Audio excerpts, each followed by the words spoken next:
তথা আজকে যারা এই বর্ধিত সভায় উপস্থিত হয়েছেন সকলকে কৃতজ্ঞতা জানাচ্ছি। আমরা একটা জিনিস আমাদের নেতা বলে গেছেন যে করোনা কালেও এই ময়মনসিংহ জেলা শিশু একাডেমি, বঙ্গবন্ধু শিশু একাডেমি আমরা আমাদের এই সংগঠনের যে আজকের এই বর্ধিত সভায় আমাদের উপস্থিতি, আমাদের এই সভায় সুশৃঙ্খলতা উনি প্রশংসা করে গেছেন। আজকে আমি একটা জিনিস আপনাদেরকে বলতে চাই, আমরা যার নেতৃত্বে ময়মনসিংহ জেলায় ছাত্রলীগ করেছি, এই বঙ্গবন্ধুর এই আদর্শের সংগঠন থেকে আমরা যারা উঠে এসেছি ময়মনসিংহের 14টি ইউনিটে, আমরা সেই ছাত্রলীগ থেকে যার নেতৃত্বে স্লোগান দিয়েছি বঙ্গবন্ধুর অ্যাডভোকেট মোয়াজ্জেম হোসেন বাবুল, সেই ছাত্র রাজনীতি করে দীর্ঘদিন উনি মূল নেতৃত্বে অনুপস্থিত ছিলেন। বারবার তার বিরুদ্ধে ষড়যন্ত্র হয়েছে, মিথ্যা মামলা হয়েছে, ময়মনসিংহে কোনো মামলা হলে মোয়াজ্জেম হোসেন বাবুল সেটার আসামি, তাকে ভুগতে হয়েছে। বাইরে থেকে এবং আমাদের দলের ভিতর থেকেও সবসময় তার বিরুদ্ধেই চক্রান্ত ষড়যন্ত্র সবসময় ছিল, কিন্তু তার মেধায় এবং পরিশ্রমে আপনারা যারা তার সাথে ছিলেন সকল ঐকান্তিক পরীক্ষা আল্লাহ রাব্বুল আলামিনের ইচ্ছা বঙ্গবন্ধু কন্যা জননেত্রী শেখ হাসিনা ঠিকই সেই মোয়াজ্জেম হোসেন বাবুলকে যিনি ময়মনসিংহ জেলা আওয়ামী লীগের মূল নেতৃত্বে স্থাপন করেছেন। তিনি এই দীর্ঘদিন বঙ্গবন্ধু শিশু একাডেমিকে নিয়ে ময়মনসিংহের 14টি ইউনিটেই কমিটি করেছেন, বিভিন্ন অনুষ্ঠান করে। উনি কিন্তু একদিনের জন্য দলে থাকেন নাই, বসে থাকেন নাই, শিশু একাডেমি থেকে ধরে রেখে উনি এসেছেন। আমরা চেষ্টা করেছি যে সংগঠনটির মাধ্যমে মোয়াজ্জেম হোসেন বাবুল এই ময়মনসিংহে বঙ্গবন্ধু শিশু একাডেমির জন্ম দিয়ে যে সুশৃঙ্খলতার পরিচয় দিয়ে যেভাবে ধরে রেখেছিলেন, আমরা এই সংগঠনটি থেকে তাকে ময়মনসিংহের সর্বোচ্চ অনুষ্ঠান করে আমরা তাকে এই সংগঠন থেকে বিদায় জানিয়েছি।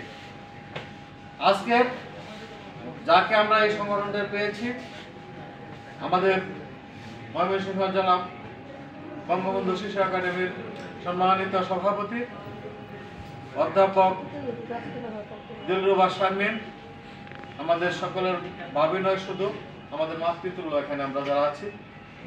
আমরা দেখেছি, আপনি একটা জিনিস দেখবেন যে ওনার এই সংগঠনটির প্রতি যে মাতৃসমদরদ, আমরা অনেক রাজনীতি করেছি, ছাত্রলীগ করছি, যুবলীগ করছি, দুইটা আমরা ছিলাম, অনেক সংগঠনের সাথে জড়িত ছিলাম, বিভিন্ন ক্লাব বলেন, বিভিন্ন স্বেচ্ছাসেবী সংগঠন বলেন, যেহেতু রাজনীতি করি আমাদের রক্তে করি, কিন্তু একটা জিনিস আমরা যা পেয়েছি, আমরা একজন এই সংগঠনের মমতাময়ী মাকে আমরা পেয়েছি। আমাদের এই সংগঠনকে লালন করে যাচ্ছেন, তার বাস্তব প্রমাণ হলো আজকে এই বর্ধিত সভা। এখানে আমরা গর্ব করে বলতে পারি যে আমরা মূল সংগঠন নয়, আমরা কোনো এটার অঙ্গ বা সহযোগী সংগঠনও না। আমরা বঙ্গবন্ধুর আদর্শে কে লালন করার জন্য আগামী প্রজন্ম যাতে বঙ্গবন্ধুর নামে উঠে আসে, বঙ্গবন্ধু কি ছিল, বঙ্গবন্ধু কেমন ছিল, বাংলা বঙ্গবন্ধুর কি আদর্শ ছিল, সেই আদর্শটা যেন লালন করে নিয়ে উঠতে পারে, আগামীতে ছাত্রলীগ করতে পারে বা আওয়ামী লীগে যেতে পারে বা এই দেশের নেতৃত্বে আসতে পারে। আমরা হলাম সেটার এগিয়ে দেওয়ার একটি বাহক বাংলাদেশ বঙ্গবন্ধু শিশু একাডেমি। সুতরাং আমরা এখানে আজকে আমরা বাঙালির যে চরিত্র, যে 10 জন এখানে হলে যে কোনো সমিতি করি, ক্লাব করি, সংগঠন করি, যত যা কিছু করি, সেখানে একটা গ্রুপিং থাকে, লবিং থাকে, সবকিছু থাকে না? তো হওয়ার পরে দেখা যাচ্ছে 6 মাসের মধ্যে বা 3 মাসের মধ্যে একটা গ্রুপিং শুরু হয়ে যায়। আজকে আমরা এমন একজন নেতৃত্ব আমরা ময়মনসিংহ জেলায় পেয়েছি যার জন্য আমাদের এখানে কোনো লবিং নেই, গ্রুপিং নেই। আমরা সকলেই ওনার মাতৃস্নেহে আমরা একটা সুশীতল পতাকা তলে আমরা ঐক্যবদ্ধ আছি। এটা আমরা গর্ব করতে পারি। এই শিশু একাডেমি আমরা যে অনুষ্ঠানগুলি করেছি ময়মনসিংহ জেলায়, আমরা 1 টাকা কোনো জায়গা থেকে চাঁদাবাজি করে নেই, কারো থেকে 10টি টাকা চাই না, কিছু করে নেই। ময়মনসিংহ জেলার সবচেয়ে বড় প্রোগ্রাম আমরা এই বঙ্গবন্ধু শিশু একাডেমি করেছি। এটা আমাদের সভাপতি এবং আমরা 2-4 জন আমরা নিজেরা খরচ গ্রহণ করেছি, কারোর কাছ থেকে নেয়নি, কোনো জায়গা থেকে নেই।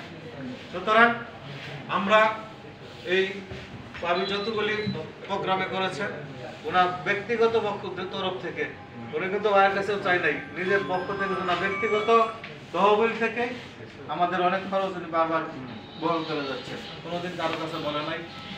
এটা আমরা চেষ্টা করি আমাদের 2 দেশ জুড়ে এটা করার জন্য। আমরা বঙ্গবন্ধু জন্মদিন, শেখ রাসেলের জন্মদিন, আমরা বিশাল বিশাল প্রোগ্রাম ময়মনসিংহ টাউনের সর্ববৃহৎ প্রোগ্রাম করেছি। আমরা এই শিশু একাডেমি থেকে আমরা বলতে পারি আমাদের বালুকার সভাপতি মনি আজকে জাতীয় সংসদ সদস্য নির্বাচিত হয়েছে। আমরা আমাদের গর্ব এটা, আমাদের শিখা বাবা উনি কেন্দ্রীয় মহিলা শ্রমিক লীগের যুগ্ম সাধারণ সম্পাদক, আমাদের এই বঙ্গবন্ধু শিশু একাডেমির গর্ব। আমরা এখানে আজকে যে মিলন ভাই আছে আমাদের জেলা আওয়ামী লীগের গণ পরিবেশন সম্পাদক, আজকে আমাদের জেলা কৃষক লীগের সেক্রেটারি আমরা। সুতরাং এটা আমাদের অনেক পাঠ্য। আপনারা একটা জিনিস মনে রাখবেন, যারা উপজেলা লেভেলে যারা আমরা রাজনীতি করি, আপনি একটা মাথায় আজকে থেকে চিন্তা করেন যে এই সুশৃঙ্খল একটি সংগঠনের মাধ্যমে আপনারা যদি উপজেলাতে সংগঠনটা বিস্তার করতে পারেন, লাভ কিন্তু আপনার হবে, লাভটা কিন্তু আপনার হবে। আপনি সংগঠনটা করতে গেলে আপনার মাথার উপরে যে ছাদ আছে, আজকে আমাদের ভাবিকে যাই বলি আমরা উনি তাই মেনে নিই, সেটাই করে। সুতরাং আপনি যদি উঠতে চান, এই সংগঠনের মধ্যে সুযোগ কিন্তু আপনার আছে, এটা যদি আপনি ব্যবহার করতে পারেন, এটা কিন্তু আপনারই মঙ্গল হবে। আর যদি না করেন, লসটা কিন্তু আপনার হবে। সুতরাং আমি উপজেলা লেভেলে যারা নেতৃবৃন্দ আছেন ওনাদেরকে বলবো যে পদ নিয়ে বসে না থেকে এটা চর্চা করুন, সংগঠনটাকে সমৃদ্ধ করুন। আপনার ইউনিয়নের যারা উপজেলা নেতৃবৃন্দ আছেন ইউনিয়নের কমিটিগুলো শক্তিশালী করুন। শক্তিশালী ইউনিয়ন কমিটি করলে আপনি শক্তিশালী হবেন। তখন আপনি কথা বলতে পারবেন আমাদের সভাপতিকে, আমার সভাপতি ময়মনসিংহ জেলা আওয়ামী লীগের সেক্রেটারির সাথে কথা বলতে পারবে, সভাপতির সাথে কথা বলতে পারবে না। ভবিষ্যৎ নেতৃত্ব যদি আপনি আসতে চান, একটা ধারাবাহিকতা আছে, আপনি আসতে হবে, সেই সুযোগটা আমাদের কিন্তু এই সংগঠনটা আছে। সুতরাং আপনার নিজের স্বার্থেই আমার মনে হয় আমাদের যে সমস্ত ইউনিট কমিটিগুলি আছে, সেই কমিটিগুলি আপনারা ওই প্রত্যেকটা ইউনিয়নের কমিটিগুলি আমরা শেষ করে সুন্দরভাবে বুঝছেন। আজকে করোনাকালীন আমাদের জাতির পিতার কন্যা বঙ্গবন্ধু রক্তের উত্তরাধিকার, আদর্শের উত্তরাধিকার জননেত্রী শেখ হাসিনা আজকে সারা পৃথিবীতে যে ভয়াবহ অবস্থা সৃষ্টি হয়েছে, আজকে আমেরিকা বলেন, ইউরোপ বলেন, বিশ্বের অনেক দেশ এই করোনাকালীন তারা বিপর্যস্ত। শুধু করোনার বিস্তৃতির জন্য না, অর্থনৈতিকভাবে তারা আজকে বিপর্যস্ত। আর এর মধ্যেও আমাদের বঙ্গবন্ধু কন্যা জননেত্রী শেখ হাসিনা আজকে এই বাংলাদেশের হাল অনেক শক্তভাবে ধরে রেখেছেন। আমাদের অর্থনৈতিক শক্তি অনেক মজবুত হয়েছে। এই করোনাকালীনও আমাদের জিডিপি ভারতের তুলনায় বেশি আছে, ভারতকে আমরা ছাড়িয়ে গেছি। আমরা দক্ষিণ এশিয়ার সর্ববৃহৎ জিডিপি আমরা হয়ে গেছি, ভারতকে আমরা ছাড়িয়ে গেছি করোনাকালীন সময়। আমাদের রিজার্ভ 40 বিলিয়ন ছাড়িয়ে গেছে এই করোনাকালীনও, যা সারা পৃথিবীর কমছে, আমাদের বাড়ছে। একমাত্র বঙ্গবন্ধু কন্যা জননেত্রী শেখ হাসিনার দূরদর্শী নেতৃত্বের কারণেই আজকে আমরা এখন পর্যন্ত ভালো আছি। আমরা বঙ্গবন্ধু কন্যা প্রতিদিন একটি কথা বলেন, যা সারা পৃথিবীর যারা এই বিশেষজ্ঞ সকলে একটি জিনিস বলছেন যে মাস্ক ব্যবহার করতে হবে। আমার নাকের আমি আপনাকে সই দিলে কিন্তু আমার যদি করোনা হয় আপনাকে সইলে করোনা হবে না, সইলে করোনা হবে না। আপনার এটা নাকের ভিতরে ঢুকে এটা হার্টে চলে যায়, লাংসে চলে যায়। যদি আমি নাকটা সুরক্ষিত রাখতে পারি যে মোটামুটি 90% সেফ থাকতে পারি। আমার যদি সমস্যা, আমার দ্বারা আরো যেন 10টা মানুষ সুস্থ থাকে, আমরা এটা অবশ্যই আমরা করব। আমাদের নেতা আমাদেরকে নির্দেশনা দিয়ে গেছেন যে আমাদের ময়মনসিংহ শহরে আমরা 3-4 দিন এটা আমরা ক্যাম্পেইন করব এবং ময়মনসিংহের সমস্ত উপজেলাতেও আমাদের সুযোগ্য নেতৃত্ব আছে। আমাদের এই হরিপুরের সভাপতি চেয়ারম্যান, আমাদের রন্টি আজকে মেয়র ক্যান্ডিডেট, তাদের ছাত্রনেতা 2 জন, এরকম আমাদের ভালো কার্যক্রম আবার গেছে। যারা যারা এখন আমরা দেখছি সকলেই ছাত্রনেতা, সুতরাং আমরা সব জায়গায় করতে পারবো। আর আমরা যে এই মাছগুলি দিচ্ছি দাম খুব একটা বেশি না। আপনারা যদি স্থানীয়ভাবে সংগ্রহ না করতে পারেন আমাদেরকে বলেন, আমি দেবো, আমাদের সভাপতি আমরা আপনাদেরকে সরবরাহ করবো, সমস্যা নেই। আগামী 29 তারিখ রবিবার সরকার প্রোগ্রাম দিয়েছেন সারা বাংলাদেশে একযোগে মাছ বিতরণ করতে হবে, আমাদেরকে নির্দেশ দিয়েছেন। আমি ইতিমধ্যেই 20,000 মাছ আমি কিনে এনেছি। আমার শহরের প্রত্যেকটা ওয়ার্ডে আমিও 20টা করে পয়েন্ট করেছি। 20টা পয়েন্টে প্রত্যেকটা ওয়ার্ডে 20টা পয়েন্ট করেছি। এক একটা ওয়ার্ডে একযোগে আমি ভলান্টিয়ারদেরকে দিয়ে, কাউন্সিলরদের দিয়ে, কমিটি করে দিয়ে, আমার পৌর পরিষদের কর্মকর্তা কর্মচারী এবং যারা ভলান্টিয়ার আছে আমাদের দলীয় ছাত্রলীগ আছে, অন্যান্য সংগঠনের যারা আছে, সবাইকে সম্পৃক্ত করে দিয়ে আমরা একযোগে আমার পৌরসভাতে 20টি জায়গায় মাস্ক বিতরণ করবো।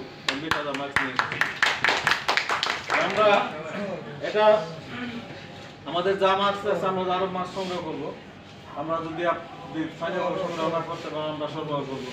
আমরা জেলাতে যখন প্রোগ্রাম করব আমরা পরের সপ্তাহে করতে পারি, পরের সপ্তাহে 5, 6, 7 দিকে করতে পারি, কিংবা যদি আমরা আরো হয় আমরা ডিসেম্বরে করলাম।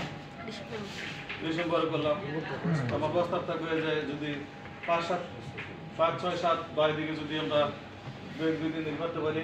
সভাপতি সাহেবের প্রস্তাব হলো যে আমরা যদি বলেন আমরা এই সময়ের মধ্যে করতে পারি। আরেকটু হলো আমাদের 16 ডিসেম্বর বিজয় দিবস।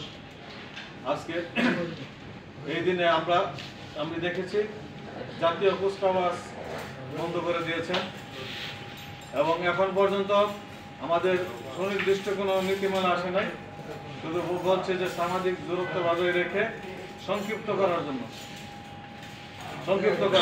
আমরা বড় কোনো প্রোগ্রাম না নিয়ে আমরা এই ময়মনসিংহ জেলা শাখা এবং প্রত্যেকটি উপজেলাতে যেন বঙ্গবন্ধু শিশু একাডেমির নামে আমরা যেন শহীদ মিনারে স্মৃতিসৌধে, যেখানে স্মৃতিসৌধ নাই সেখানে শহীদ মিনার, যেখানে স্মৃতিসৌধতে যাতে আমাদের বঙ্গবন্ধু শিশু একাডেমির ব্যানারে যারা আছেন সকলে যেন পুষ্পস্তবক অর্পণ করতে যান। আমাদের ব্যানার থাকবে এবং পুষ্পস্তবক থাকবে, সেখানে লেখা থাকবে বঙ্গবন্ধু শিশু একাডেমি ময়মনসিংহ জেলা শাখা। আমাদের মহানগর আছে, নেতৃবৃন্দ মহানগর এবং প্রত্যেকটা উপজেলা যাতে এরকম করা হয়। আর আমরা যে এই মাছগুলি বিতরণ করব আমাদের প্রত্যেকটা সব জায়গায় তো সম্ভব না।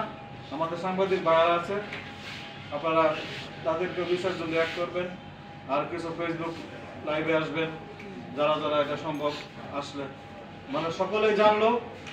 আমাদের তো এটা প্রচারটা হইলেও সবচেয়ে বড় জিনিস। প্রচার হইলে আমরা করছি, আমাদের দেখা দেখে আরো অনেকেই আসবে। সুতরাং এটা প্রচারের দরকার আছে। যারা যারা করবেন চেষ্টা করবেন যাতে ফেসবুক লাইভে আসার জন্য। সুতরাং এই আমরা আর বেশি কিছু নাম কথা না পেরিয়ে আমি সুন্দর সুন্দর প্রস্তাব রেখে আপনারা দীর্ঘক্ষণ যাবৎ আসছেন, দীর্ঘদিন পরে আমরা একত্রিত হয়েছি এই করোনা কালেও। আপনারা যারা বিভিন্ন উপজেলা থেকে আসছেন, যারা নেতৃবৃন্দ আসছেন,